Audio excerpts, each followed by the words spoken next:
Okay, welcome to the week 16 topic of our forensic photography, the basic requirements of photograph, admitted as evidence in court, admissibility of digital photographs, and the E-Commerce Act of 2000. So, we're down to the last two topics of the forensic photography. Konti na lang. Next week, after ng next week, finals na. Okay? So, today, we're going to have a very quick discussion lang kasi konti lang naman tong week 16. We're just talking about the admissibility of a photograph as an evidence. Doon nagpasulyap na ako sa inyo ng noong nakaraan ng mga introduction pa natin about the evidence as real evidence or documentary evidence. So, this is the further discussion about that. Okay. Pero before we go to that, let's start first with the mugshot. Have you seen a mugshot? Nakakita na kayo ng mugshot? Yes, ma'am. Okay. Yes po. Activity nyo rin to. Okay? It is a photographic portrait typically taken after a person is arrested. So, the original purpose of the mugshot was to allow the law enforcement to have a photographic record of an arrested individual to allow for identification by victims and investigators. As we all know for the history of the photography, ito ang kauna-unahang use ng ating photography when it comes to law enforcement. They use photography for identification purposes. Ayan. So, nagkakaroon tayo ng mugshot is to allow the law enforcement to have the photographic record of an arrested person. Ano ba kasi yung itsura niya? So, photographing of criminals began in the year of 1840s after the invention of photography. But it was not until 1888 that French police officer Alphonse Bertillon standardized of the process. So, si Alphonse Bertillon, siya yung talagang nagbigay ng process or parang ito yung standard natin when using a mugshot. Yan. So, the mugshot. Ano ba yung mga kailangan sa mugshot? So, the camera should be attached to a tripod facing the plain white background with two flood lamps. Yung two flood lamps, minsan nakalagay siya dito, right and left, ayan, on each side at approximately 4 angles to light the subject. Para walang what do you call this one? Hindi madilim yung pagkakuha sa kanya. So, the other two lamps are similarly set at each side of the back of the subject to eliminate or remove the shadow. Kasi kapag mugshot, kailangan talaga well-lighted yan. Yung nasa likod kasi niya, ngayon, nowadays, ano yung nasa likod ng kapag nagka-create tayo ng mugshot? Ito yung alin. Hindi lang siya pure white eh. Ano yon? Ano yung nasa likod or background kapag sa mugshot? Yung tangkat, ma'am. Yung height. Yung may measurement na height. So, kayo gagawa kayo niyan ng ganyan na parang kahit, tawag dito, DIY lang. Okay? So, the subject is placed at the background, barefooted. Pag sinabi natin barefooted, hindi nakasapatos, wala talaga siyang suot na pang sa ibaba, without eyeglass, walang eyeglass, and holding at a breast level the title board. Diba? May title board yan. With corresponding the name and other data. So, the front whole body, half body shot, front right and left side view, right and left side quarter from head to elbow. Ganyan yung mugshot natin. Parang kapag gumuko lang tayo sa mga, di ba, pag nagsasubmit tayo ng pictures sa mga lisensya, ganyan, ayaw nila ng merong nakasalamin ka, ayaw nila ng nakatakip yung tenga mo, lahat ng features ng mukha mo dapat pinapakita mo doon. Bawal din ang nakasapatos kasi nga, kailangan makita doon sa likod ano talaga yung pinaka-height mo. Parang ganito. Ayan. So, ganyan ang gagawin nyo. Gawa na lang kayo ng example nyo dyan or parang mag-print na lang kayo or mag-drawing na lang kayo. So, ganyan. De la Cruz Juan E. Santos. So, mag-umpisa yan yung pangalan niya sa mismong what do you call this one? Yung pinaka-last name, then your name, tas E. Santos, ito yung pinaka middle name. Yan. De la Cruz E. Santos. Yan. Murder. O kayo, gawa na lang kayo ng kahit anong kaso nyo, and then, yung makikita kong name dun sa activity nyo is yung mismong name nyo. Okay? Tapos, kahit anong, pwedeng rape, murder, robbery, tapos lagyan nyo lang case number. Bahala kayo ng case number nyo. And then, the date. The date nung submission nyo. Bahala na kayo sa date. Basta 2021 siya. Yan. Nakita nyo? So, ganyan. 4 siyang ganyan. Ito. Bali, ganyan ang gagawin nyo sa mismong activity nyo. Nakalagay naman doon. Napakadali lang po, ha? So, dito yung front. Nakalagay naman doon sa aking activity kung ano yung mga kailangan na pictures. Ang deadline nito hanggang finals pa. Yan ang pinaka-last activity nyo sa akin sa forensic photography. Hanggang lab activity number 22 lang kayo. Okay? Maliwanag dito. Meron pa kayong tanong about your mugshot? Wala na po, ma'am. Okay. Next, Rogues Gallery. So, a rogues gallery is a police collection of pictures or photographs of criminals and suspects kept for identification purposes. So, the term is also used figuratively for any group of shady characters or the lineup of mugshot photographs that might be displayed the halls of a dormitory or workplace or an online mugshot publishing website. Ang rogues gallery, ito lang yung compilation of mugshot. Ano yan, ma'am? For example, top 10 wanted. Yan. Ano face-to-face pinapagawa ko to? Ayan, no? Parang ganyan lang sila. Ganyan yung rogues gallery na tinatawag nila. Okay? Ganyan lang siya. Yan. Now, let's go now with the evidence photography. Evidence photography. What is evidence photography? This is a permanent record made of the original appearance of the object. The photographs can be used in place of physical evidence to supplement the case report. So, di ba ginagawa natin ng photographs kasi there are things na hindi naman pwedeng dalhin sa loob ng korte. For example, yung mismong cadaver or yung mismong bangkay or yung corpse. Kailangan ba natin dalhin yun sa korte at ipatunayan, eto po yung mugshot niya. Diba? Ano yung gagawin mo para mapakita yun sa korte? We need to use the photograph. Yan. Each article is preserved as from unnecessary handling which might cause the evidence to deteriorate or otherwise become altered. So, sabi nga natin, the best way to preserve the evidence is through photograph. That is the evidence photography. So, items of physical evidence to be photographed. Ano ba yung mga kailangan picturean? As we all know, kailangan lahat. Diba? All materials which serve to establish the fact that the crime has been committed or the corpus delicti. Physical evidences which would connect the suspect to the crime. Any marks such as fingerprints, shoe or footprints, splashes of the blood, hair strands, and etc. Basta kapasok mo ng crime scene, lahat ng makikita mong details doon, pipicturean mo kahit nga bato lang eh. Kasi baka yung bato na yun, siya pala yung susi para makita mo yung suspect, makilala mo yung suspect. Lahat. So, evidence relating to the manner in which the crime was committed or the modus operandi of the criminal. Objects which might provide clue to the identity of the perpetrator. Clues which would connect the suspect to the crime. Lahat yan. Lahat na yan yung pina-photograph natin sa loob ng crime scene. Note, sabi niya dito, shoe print or tire impression should be photographed before addition of a scale or a label. Diba? Ginawa nyo naman yan dun sa mismong activity number 21 nyo. Kailangan muna, wala mo ng mga scale and then after mong pumasok kasama ng mga investigator, lalagyan na ng scale. Yan. Basic requirement for a photograph admitted as evidence in court. Ayan. No matter how extensive the photographic efforts are at the crime scene, photograph must stand the test of legal admissibility. Lalo na ngayon dahil online na tayo, lahat napakagaling sa technology, magaling din silang mag-edit. So, tinetest din yung legal admissibility ng ating mga photographs. Hindi naman agad-agad na photograph nila, automatic yun yung gagawing evidence. So, the general standard used to review the credibility of the photographs are number 1, accurate representation.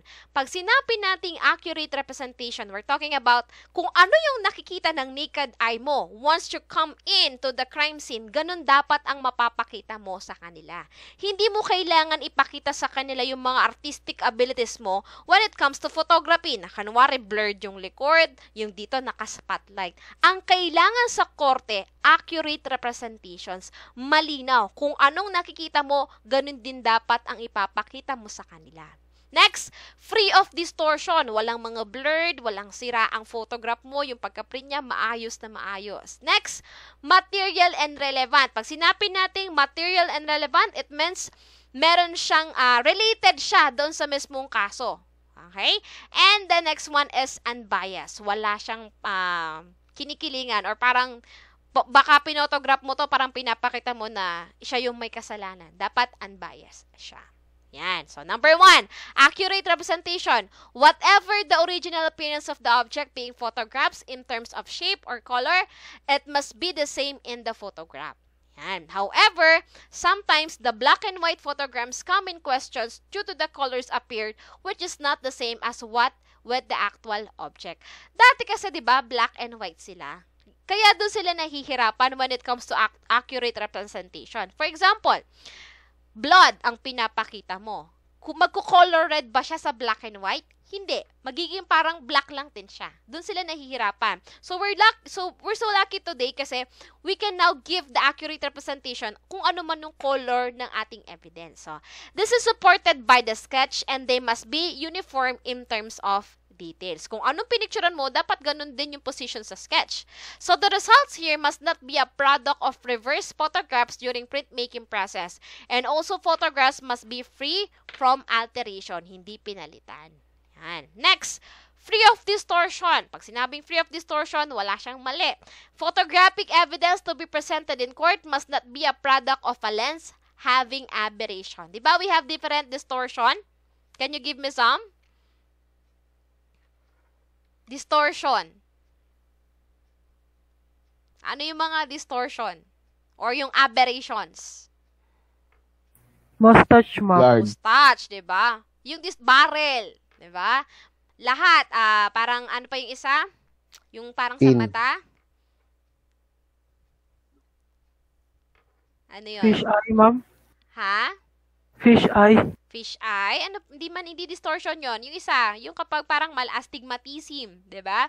Lahat 'yan dapat free of distortion talaga ang ipapakita mo sa korte. Wala siyang defekto sa niya.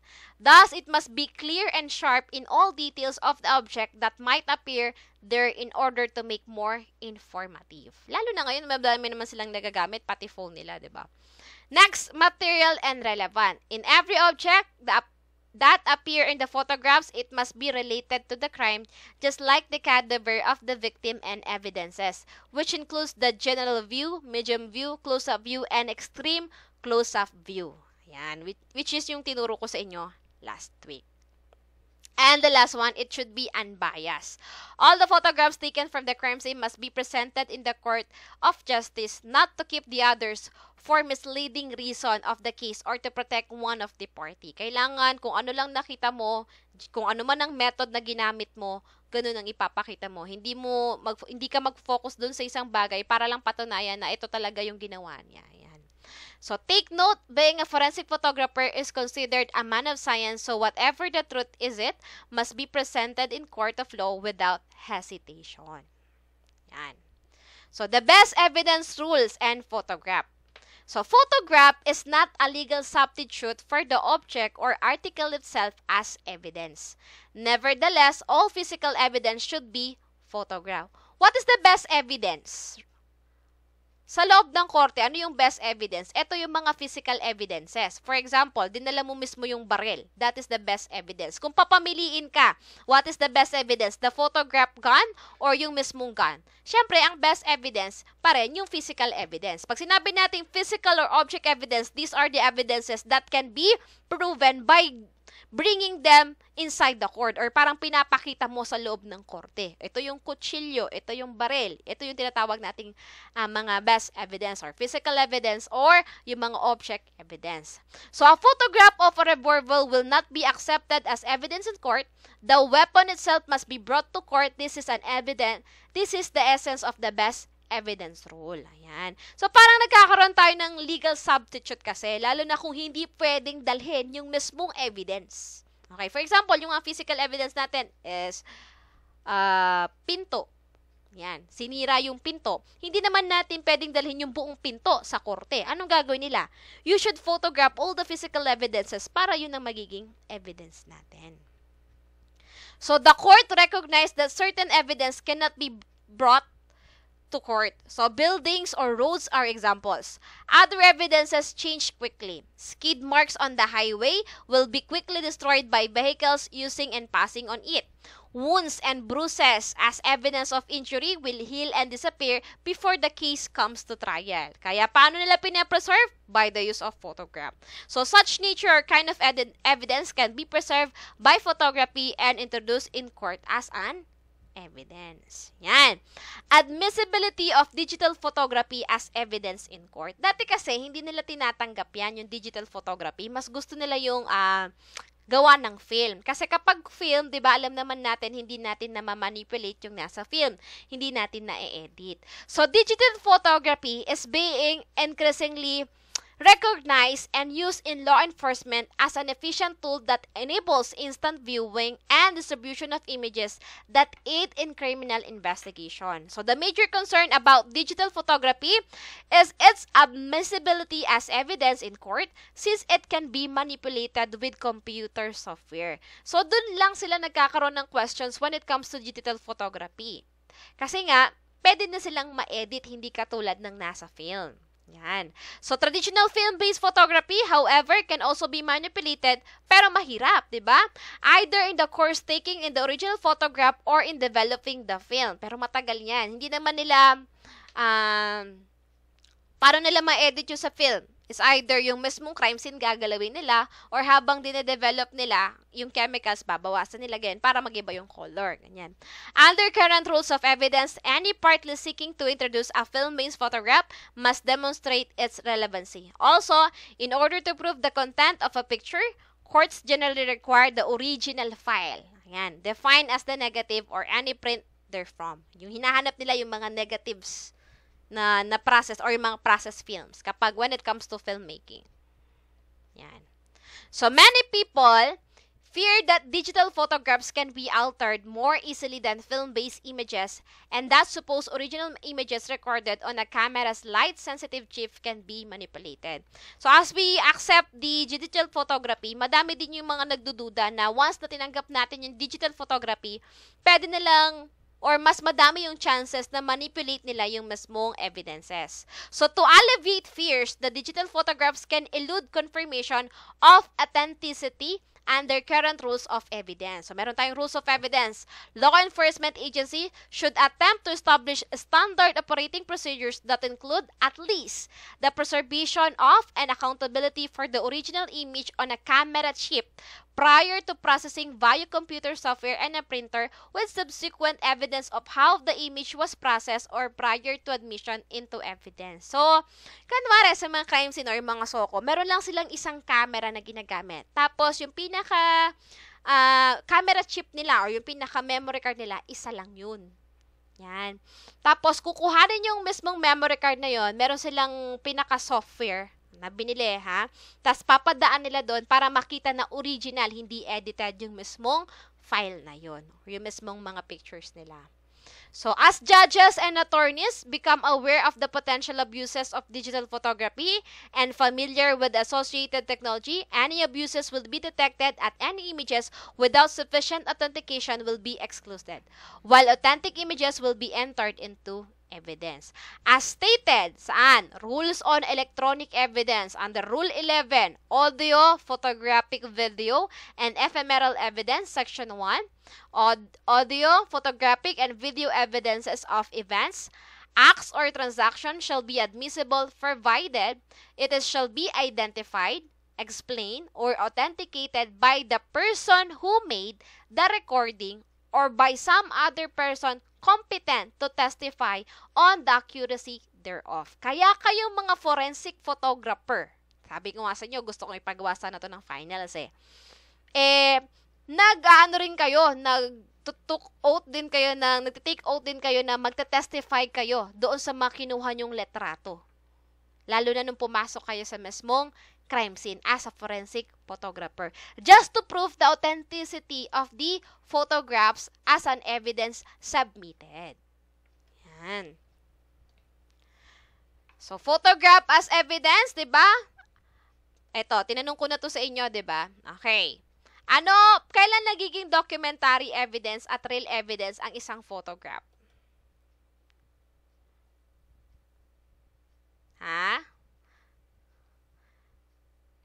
Ito, ulitin ko na lang to. Last na to. When a document is presented to prove its existence or condition, it is offered not as documentary but as real evidence. Oh, give me an example.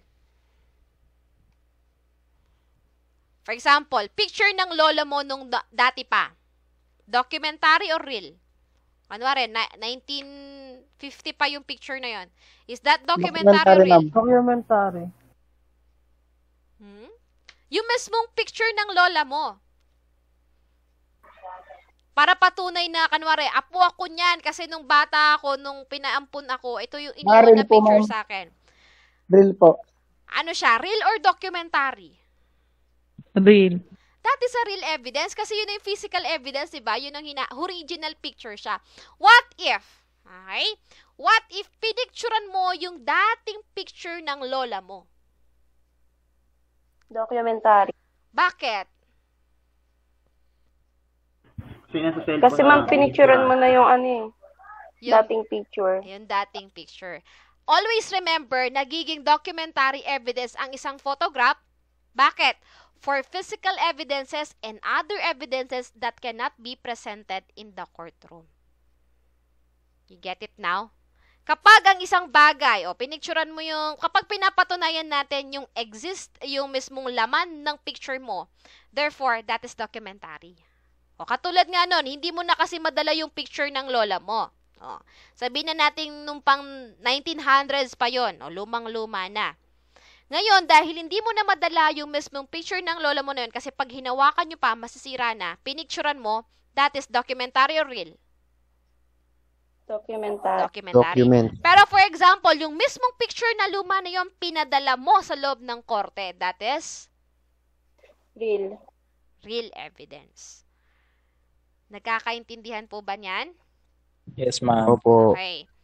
Do we accept the digital evidence today? Ha? Yes, ma'am. Anong rule? Under ng Rules on Electronic Evidence, Rule 11, Section 1.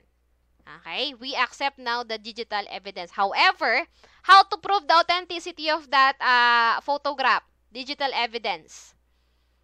How to prove? How can you prove? Paano natin mapapatunayan? Hello? How can we prove? By testifying. Naalala nyo yung, I don't know, yung naging issue last year, yung binaril niya yung mag-ina.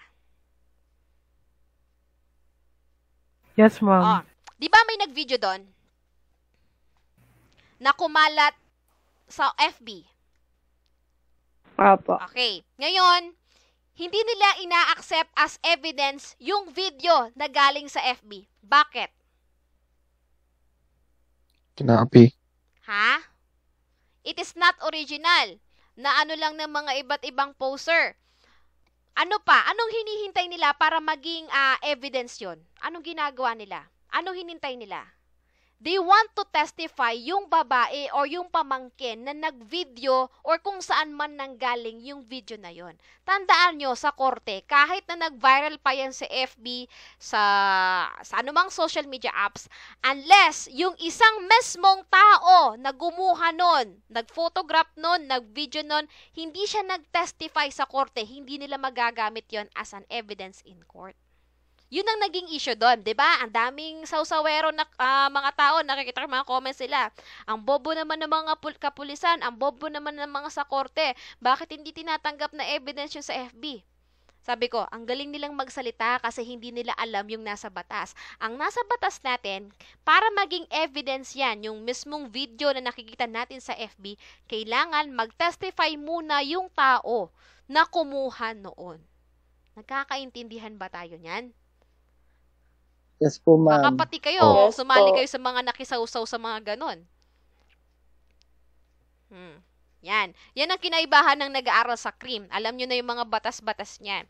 So again, kayo nga as a forensic photographer, kung kayo yung pumasok sa crime scene, kaya nga 'di ba pati yung mga initials, initials ang ilalagay, hindi po apelido ha. May nag-submit na or nakita ko sa mga mic nila, apelido nilalagay nila. Okay? Kaya nga 'di ba sa mga case identification number nakalagay yung initials nyo just to prove na ikaw yung kumuha ng mga pictures. Kasi one time na i-present yan sa court, magte-testify ka na lahat ng kinuhanan mo is totoo. Okay po?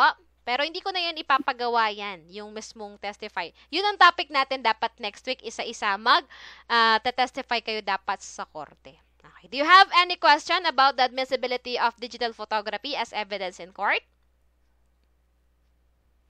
Do you have any questions? None, ma'am. How about in your activity in Mugshot? Do you have? Po. Yung sa Mugshot, okay lang ma'am, karton yung gagamitin. Ano? Sa Mugshot? Opo, yung karton yung lalagyan ng name tsaka number. Ano daw? Yung lalagyan po ng pangalan. Oh, kahit kahit hindi na, dapat talaga whiteboard yon. Pero kahit mag-improvise na lang kayo ng karton, tapos lagyan nyo ng bond paper. Or whiteboard. Or kung walang whiteboard, Ma'am, diskarte na namin yan. ha? Diskarte na po namin yan. Yes, diskarte. Nakita nyo naman yung pictures, di ba? Pinakita ko sa inyo. Ito, oh. Opo, ma'am. Thank you po. Ma'am, paano po yung background namin, ma'am? Yan ang gawan nyo ng paraan. Kahit mag-drawing lang kayo ng White white cartolina. cartolina. Ayan, oh. Tapos dapat accurate. Ayan, oh. Kita nyo? Kahit wala ng logo ng PNP, okay lang. Mahirap yan eh. Ma'am, basta po yung background niya, plain lang po. O, tapos may sukat. Di ba Okay yun po, ang ma'am. background natin? Kailangan may sukat Yung siya. site po niya. Oo. Sundan nyo lang yung photo, yung nakalagay doon. Front, tapos left side, right side, and then whole body. Sundan nyo lang. O, hindi nyo tatakpan yung mata nyo dito, ha? Hindi ko pinakita yung mata dito kasi baka, Pwede, ma'am. estudyante namin kasi to eh. Baka makita nyo eh. Okay? Yes, ano yan? Pwede po i-edit yung background. Paano i-edit na? Kukuha po i-edit po yung mismong background po na accurate po sa PNP. White cartolina na lang, pre. Hindi pwede. Gawa tayo. Hindi pwede. Effort yan, pre. Effort. Sige. Okay? Hindi pwede. Kung nasa school lang kayo, madali lang yan kasi may mga ganyan sa mga laboratories natin. But because of nyan, gawin nyo na lang ganyan. Okay? Madali lang naman yan kahit mag-start lang kayo ng 3 feet. You know? Mag-start lang kayo ng 3 feet. Hindi naman necessary na magsimula dun sa pinakaunang lagyan nyo na. Tignan nyo, nag-start siya ng 3 feet lang yung sukat niya. Okay na yan. Do you have any questions so far? May tanong pa kayo? None na po, Ah, ma'am. Thank you po.